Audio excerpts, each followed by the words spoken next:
Pour comprendre l'univers, une forme de vie doit avoir l'appareil adéquat. Et sur notre planète, cela signifie un cerveau.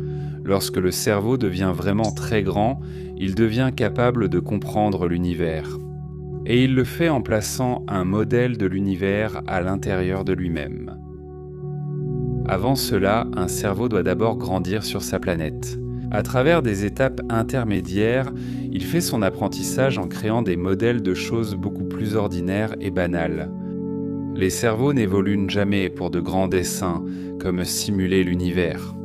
Les cerveaux commencent par simuler des choses ordinaires comme la nourriture ou comme la géographie autour de chez vous. Mais notre modèle de l'univers ne sera pas un petit modèle local comme celui-ci, ce sera une entreprise bien plus grandiose à construire. C'est une entreprise partagée. Le modèle se répartit sur le réseau de cerveaux qui y participent.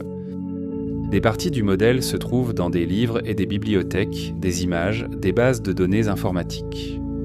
Avec le temps et la maturité de notre civilisation, notre vision partagée de l'univers s'améliorera. Il deviendra progressivement plus raffiné et plus précis dans son reflet de la réalité. Et en même temps, à mesure que nous mûrissons, notre modèle partagé deviendra progressivement moins superstitieux, moins étroit d'esprit, moins paroissial. Il perdra ses derniers fantômes, lutins et esprits.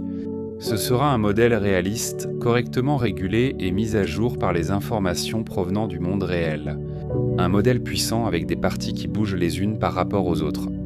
Un modèle pouvant anticiper l'avenir et prédire précisément ce qui nous attend, nous et notre monde.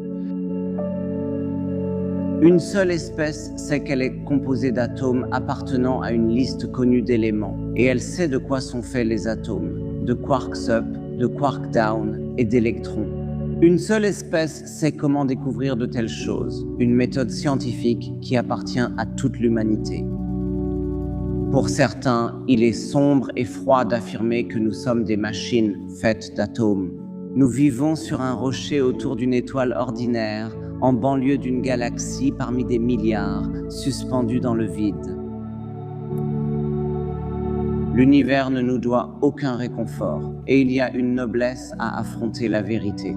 Je ne vois pas de meilleure façon de profiter de notre passage dans la réalité qu'en cherchant à la comprendre. La science est la poésie de la réalité, le sommet de l'accomplissement humain, le joyau de la couronne de notre espèce. Nous, Peut-être seuls dans l'univers, sommes capables de finalement mûrir. Merci beaucoup.